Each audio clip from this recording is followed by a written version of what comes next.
Nabi itu mencintai Aisyah, anak kecil. Cara kene saiki kena HAM, kena semprinya Kak Seto. Nabi enggak saya puji. Nabi mendesain Aisyah karena cerdas. Coba sekarang semua utang jasa sama siapa coba? Aisyah. Coba kalau Nabi tidak nikahi Aisyah, siapa yang mendokumentasi hadis tentang perempuan? Terus kowe ape ngiyasno Nabi cacilik, niru Nabi Aisyah. Cacilik stroke kuwi yo. Bocah kok ngono. Paham nggak maksud? Kamu boleh berdalih, aku ngawin cacilik niru Nabi zaman nikahi Aisyah. Oke, mungkin secara halal nggak masalah, secara halal dinikahi ora demenan. Tapi nak muni seneng Nabi niru Nabi, coba hikmahnya Nabi dapat Aisyah. Berapa riwayat kita dapatkan dari Sayyidah Aisyah? Karena memang wong Nabi mau nikahi Aisyah itu Jibril datang membawa satu kacu yuk, apa cara kira? Sapu tangan itu mati itu buka. Wah, setelah dibuka isinya itu Aisyah. Hadi zaujatuki. Ini perempuan istri kamu kata Allah.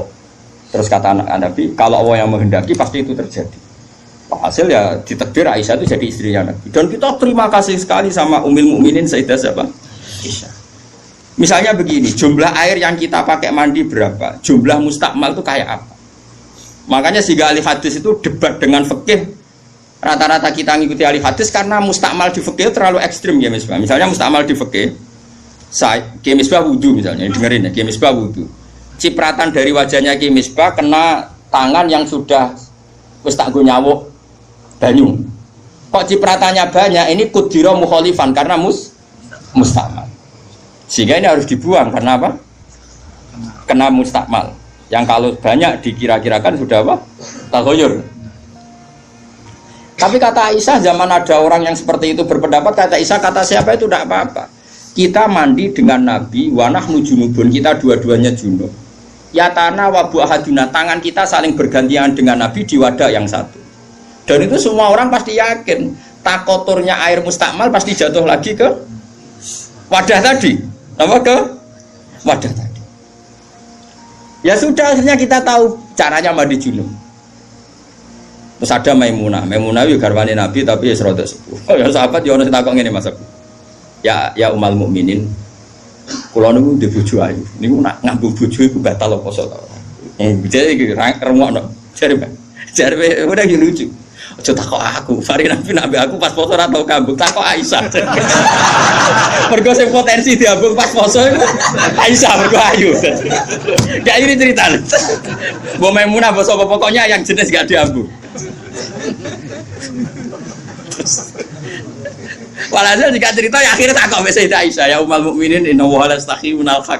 Allah itu kan ndak malu ngendikan barang apa? Hak. Apa orang ngambung istrinya itu membatalkan puasa? Ya Nabi qobalani Rasulullah bahwa soem biasa Nabi pas poso ngambung aku, tapi Nabi ya tetap poso. Itu artinya kan coba kalau enggak ada Aisyah, ya takok sapa? Berapa ilmu yang kita dapatkan hanya, saya ulang lagi, hanya jalur. Kadang istri Nabi yang lainnya enggak tahu. Termasuk sholat. Aisyah tuh detail kalau ngendikan. Kuntu ufarriku mani yamin saubi Rasulillah wa shallafihi. Nabi itu kalau habis junub terus ada mani yang tercecer di sarungnya, itu enggak perlu dibasuh, cukup ufarrik itu tak keroh. Terus Nabi sholat dengan baju itu, sehingga terjadilah istilahnya Imam Syafi'i al-mani napa? Tahir. Itu semua riwayat dari siapa? Aisyah. Jadi Aisyah itu punya sisi yang nanti jadi hukum itu dia meriwayatkan, dia hanya tertariknya itu riwayat yang jadi hukum. Itu hebatnya Sayyidah Aisyah. Dia memang orang pinter. Kadang kan ono to Mas Abu, bojo wis ra bakat pinter. Tapi misale bojone sing kene kabeh, iku kan wis ra bakat pinter. Nggih wae sing lanang iku empoh ora tau duwe duwe. Pokoke riwayat itu seputar duwe. Jadi empoh bojoku iku boleh nabi. Aku nganti saiki ora tau jenenge duwe akeh. Melarat terus. Gak tahu riwayat tahajud kek takon ae gak gelem. Bojo kok elek ngono. Mulane aku gare bojo zaman akhir ucik ya Allah ya Allah. Ngenang bojone mu urusan sitok. Bojomu ngono ora, Gus? Aja rasani ngarepe ngakeh haram. Jadi bandingkan dengan Aisyah. Bojomu kan riwayate ngono. Aku tahu seneng wis pindah Gus, 2 tahun seneng untuk warisan badan iku melarat malah. Aku bolak-balik suwani wong wedok. Cerita bojone mesti gak jauh-jauh dari bab duit. Cuma kadang dibahas anak halus muni rezeki, tapi maksudnya yo muni rezeki wis bahasa kamuflase nih. Artinya yo. Nah Aisyah boten nggih, Fuad. Aisyah itu ditanya, nak poso sunat itu oleh batal atau ora? Sehingga tabiin kayak Masruq kayak siapa itu, kalau sama Aisyah hormatnya, yang tanya ya lanang kadang jenenge Masruq. Rasulullah itu kalau puasa sunat gimana? Jadi Aisyah, ya Rasulullah pernah ngendikan gini, siyamul mutatawi amiru nafsi. Ya orang puasa sunat itu terserah dia, kalau baik ya diteruskan, kalau enggak ya enggak. Apa namanya puasa sunat. Terus takok sing sahabat tabiin tadi, mosok ngoten ya umal mukminin iya. Nabi ku tahu, esuk-esuk takok aku. Ya Aisyah ain dagi seun, kowe duwe sarapan sak cara Jawa. Mboten. Yo Nabi enteng saja idzan asumu kalau gitu ya saya puasa. Sehingga ini menjadi mazhab bagi Imam Syafi'i yang wajib tapi itu niat itu poso fardu. Tapi kalau poso sunat, kamu ndak wajib nginepno niat asal urung sarapan loh ya. Jadi misalnya gini, jam 8 siang kamu terbersit puasa boleh asal bar subuh urung sarapan atau ngopi. Nek ngopi ya ora oleh. Itu kita tahu itu bahwa puasa sunat tidak harus nginepkan dari siapa coba? Aisyah. Terus kalau yang membatalkan ya ummul mukminin, dalilnya apa? Waliane yo tahu, Nabi ku niat poso. Bareng ngono ana seorang Ansor menghadiahkan saya bubur sarit. Terus menikot dimini. Maksudnya wis ndi tak pangani. Intinya terus membatalkan puasa. Jadi aku roh Nabi poso sido yo tahu bolak-balik. Ras sido yo tahu bolak-balik. Terus lama ngarang nak poso sunat oleh terus oleh ras itu. Dari siapa coba? Dari Aisyah. Kowe iku bojo tenan kan iku donya akhir. Lah senenge Nabi nang wedok kaya ngono iku. Terus kowe maca hadis iki, Nabi yo seneng. Bocah kok gobloke ngono. Iku masalah iku beda. Paham ya? Kulo nu termasuk bab iki rada bejo. Kulo nu sering nggih disowani tiyang kok takok ngene ya rada kurang ajar ning takok rada kanca kula dadi wani kurang ajar kowe kula. Gus, kok saged nggih bojone jenengan ngaji mbek jenengan nggih mbek jenengan hormat. Lah bojoku ora bojomu aku ya mrene. Dekne ku wis pengalaman, kiai diwae iku mesti dadi goblok ku mergo bojone.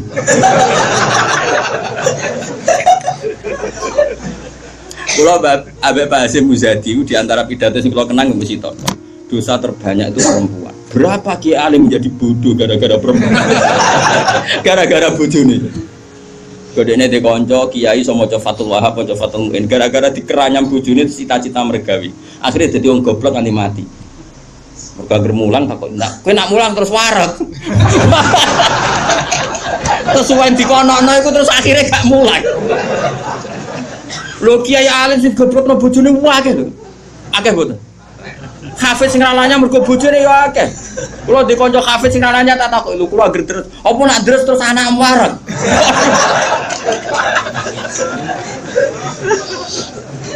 Wah, kula syukur bojoku ora jenis sing iki. Cara jenis ngono ya tak kobal apa minta. Jadi dari cara Mbak Hasyim Muzadi dosa terbesar perempuan goblokno bojone. Termasuk wong alim-alim. Udah goblok kok jadi mergoblok. Nah, bisa bayang. Kula nu punya cerita lebih ekstrim dibanding itu, tapi kiai ini lulus, ada yang lulus, ada yang enggak. Kebetulan yang saya kenal itu yang lulus. Ada kiai alim bisa baca Ihya, bisa baca beberapa kitab. Lulus kifat, jadi tahu santri ini mau 20 atau 30 akhirnya lulus.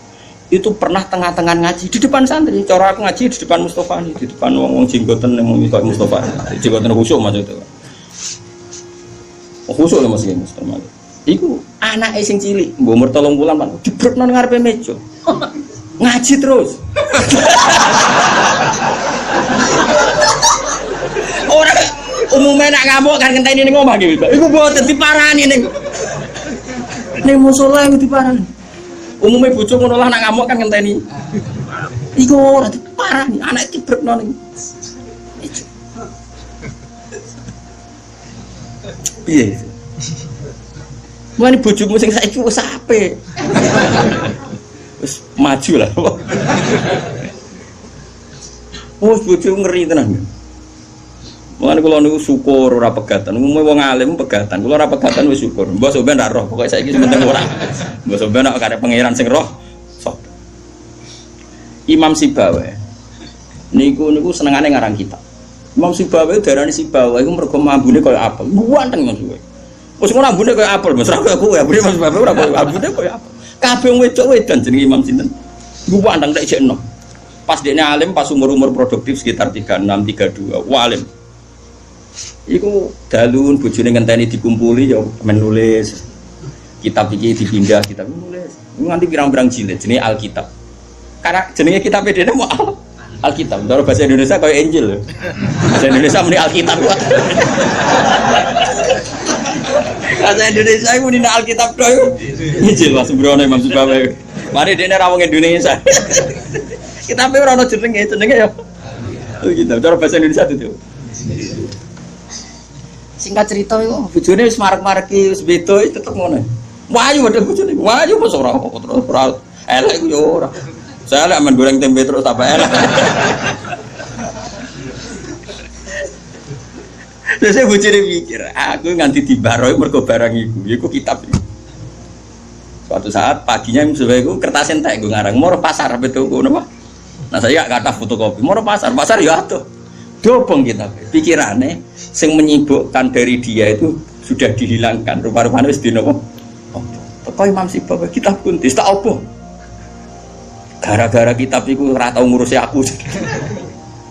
Dipegat bojone, mangsane kok ora milih. Jadi Imam Sibawa ngaboti kitab megat nopo? Imam Syafi'i iki ngono. Imam Syafi'i rawani rabi wong gede, rawani rabi ning cara Indonesia. Gara-gara wedi nak nuntut. Dadi tidak rabi ngomong ngene, iki kena mbok tiru. Ndek tapi ganteng, syaratnya kudu ganteng. Karena kalau ganteng itu kan kompetitornya banyak yang minat. Ganteng mulya imam terkenal. Ngomongno ngeten, diumumno. Sapa sing gelem rabi mbek aku, syaratnya siap ra tak kumpuli.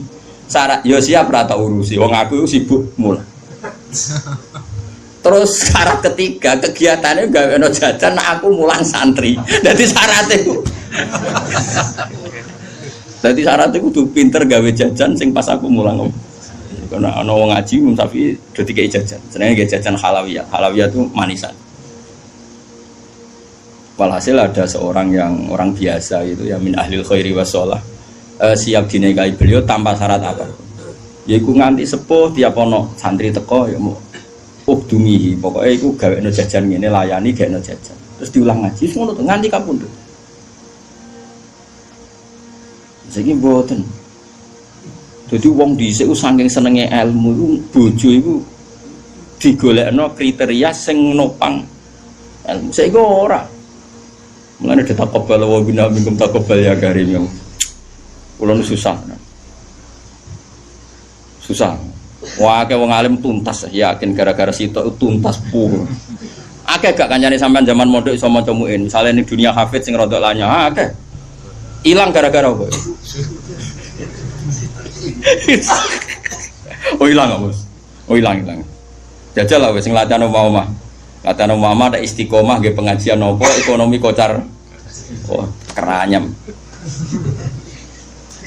Makanya menurut saya, wong alim apike iku untuk ning sing anake kiai sing ya di tradisi berjuang, relatif gampang. Tukarannya itu terkendali. Misalnya, tapi tidak harus ning gede loh. Pokoknya ya, sing di tradisi berjuang lah. Bahwa hidup itu biasa berkorban untuk nopo berjuang. Kalau ndak itu habis gitu. Kalau nu ngerasa nol, tapi tidak harus anak kiai gede buatan, pokoknya anak yang soleh lah. Engkau nak misalnya soleh, kami pakai anak PKI lah, pokoknya saya angel teman. Pokoknya yang penting ngerti pentingnya nopo. Aku lalu ngerasa no, saya itu berkali-kali misalnya di rumah itu ngaji sampai malam. Terus pagi tadi subuh saya ke sini, subuh berangkat dari rumah, terus tadi jam 2 sampai sini, terus sekarang saya ngaji, nanti malam ngaji, besok saya ngantor, ngaji terus. Nanti pas datang malam Rebo, paginya saya ngaji. Sama tafsir Jalalain yang grupnya santri-santrinya bapak dulu. Terus kemisnya ngajar. Kalau Kamis ngajar di Sarang. Terus Jumat itu saya ngajar di Kudus. Itu terus begitu siklusnya. Jadi bojo mangan ora mangan iki ora pati ro. Aku yang ngomongin anak kiai di keramat dhewe aja ngenteni keramatku. Dadi dan tingko ya pokoke padha uripe ngono. Tuhan cara kula bojone kiai kudu di keramat dhewe nek ora wis takobal wa minkum takobal ya kan. Nah ini kan ya seperti itu Aisyah itu termasuk istri yang dengan kriteria itu. Saya tuh heran sama Aisyah gini, saya tuh punya Musnad Ahmad ya Misbah. Musnad Ahmad itu 14 jilid.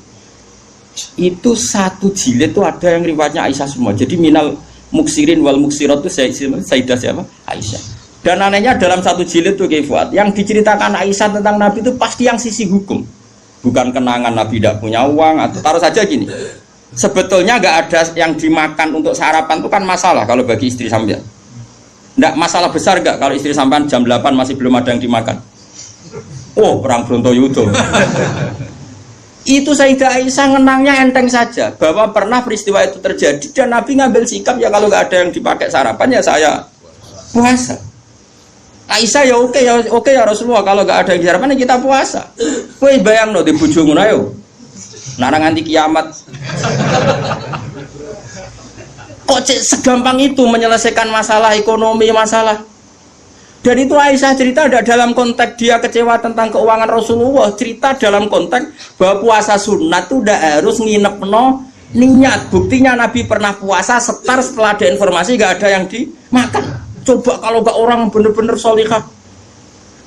Ayo bojomu kira-kira dia mafhum ngono ta ora? Ono ora ono sarapan di kesimpulan, ayo Pak poso. Sekabeh kersane pangeran. Bujum nak ngomong ngono kadane aku tak kei duwe yakin. Oh tak dia yakin. Sak kapan ae terjadi, tapi aja bodoni lho.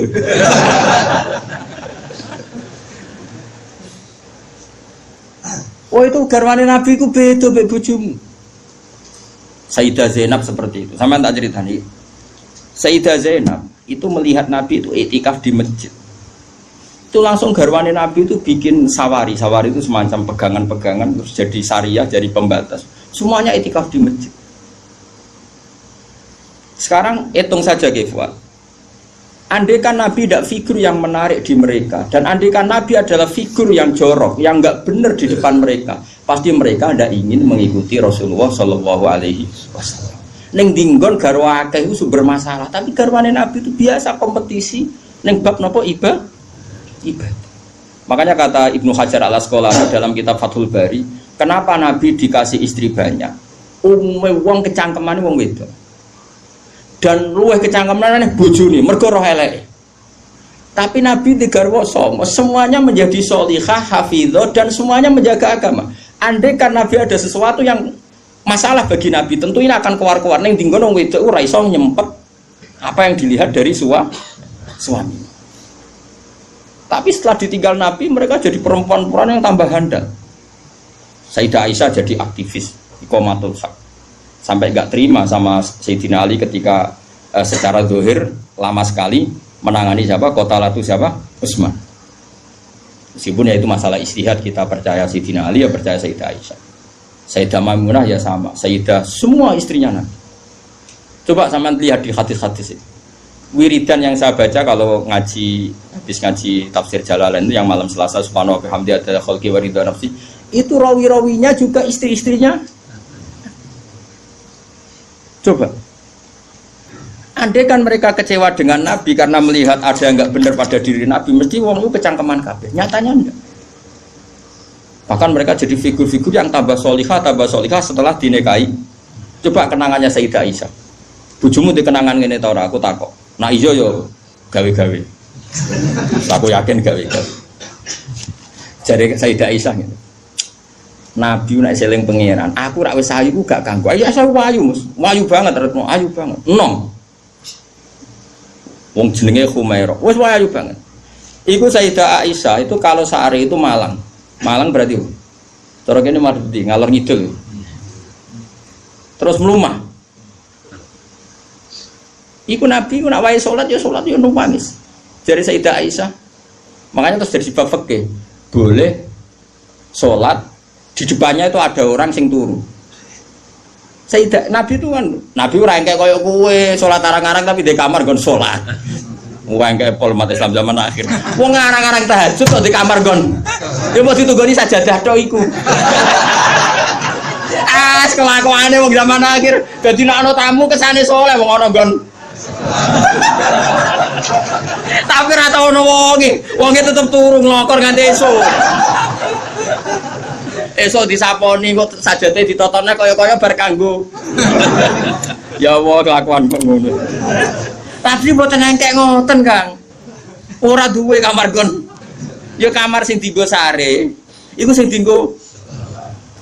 Terus Sayyidah Aisyah ku turu ku jek nglekor. Terus Nabi salat, Allahu Akbar. Nangis Nabi. Wali nang Aisyah.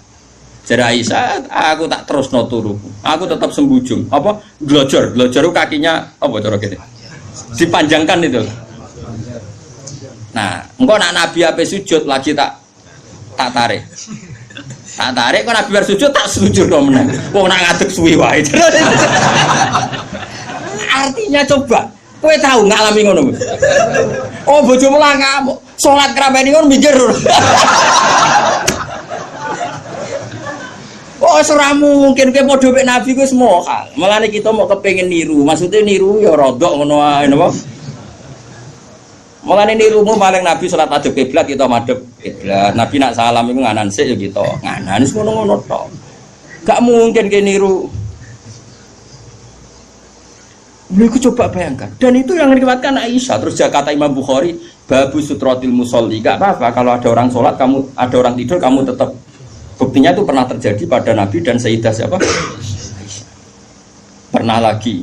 Nah ini supaya tambah mahabbah nih keluarganya Rasulullah Sallallahu Alaihi Wasallam. Makanya mereka sampai kena khitab innama yuridu wa yuthiba amkum muridsan apa ahlal baiti wa yutahhirukum apa.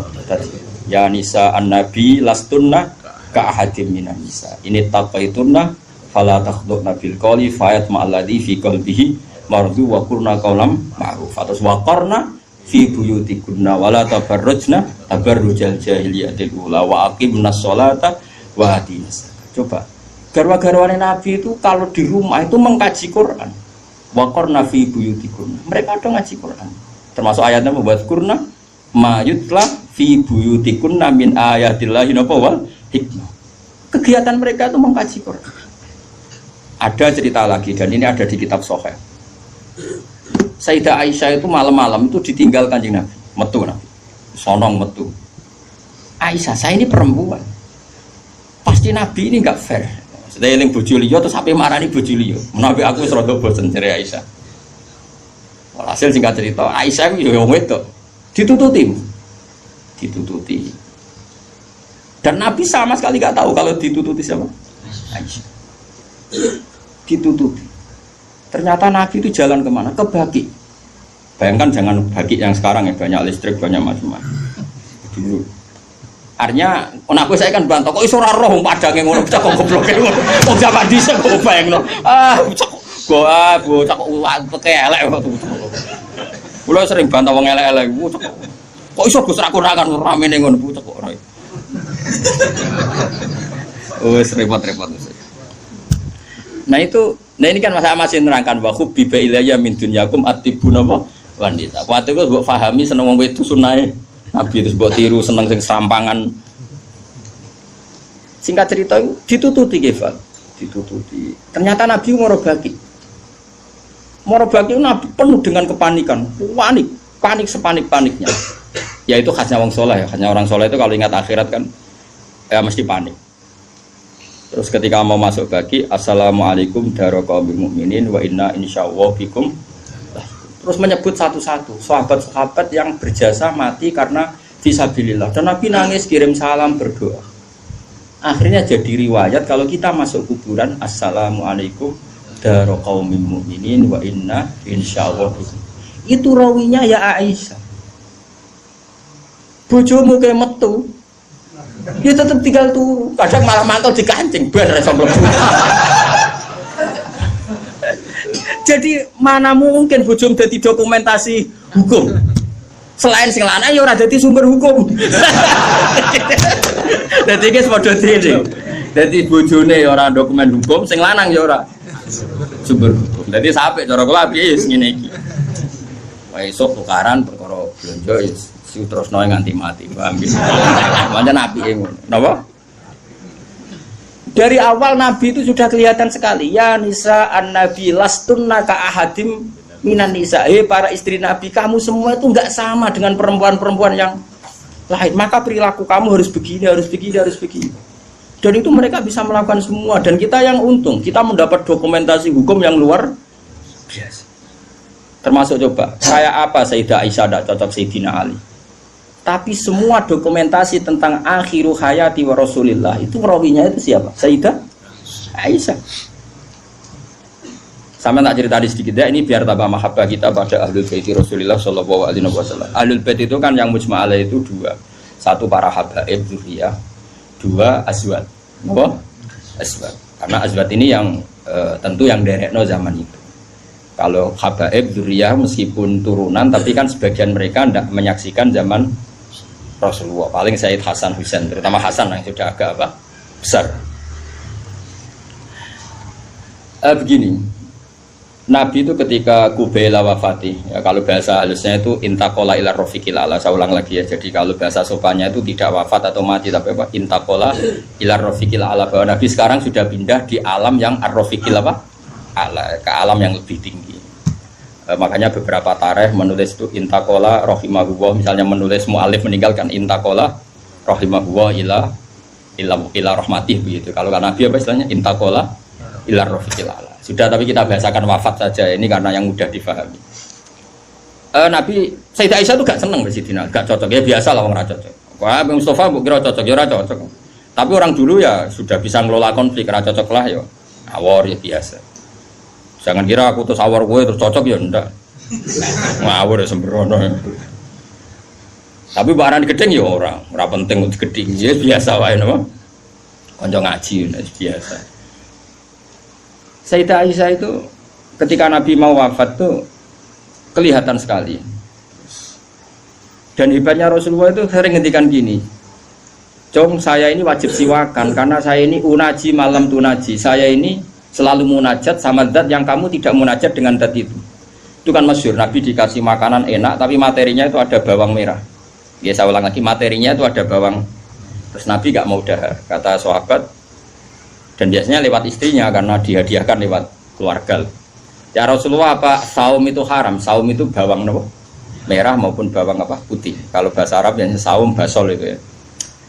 Kata Nabi, enggak, bawang itu enggak haram. Cuma saya beda dengan kamu, saya ini enggak boleh makan sesuatu yang menimbulkan bau. Fa inni unaji malam tunaji. Fa inni unaji malam tunaji. Saya ini munajat sama orang sing kamu tidak munajat sama orang itu, tapi saya munajat. Maknanya Allah.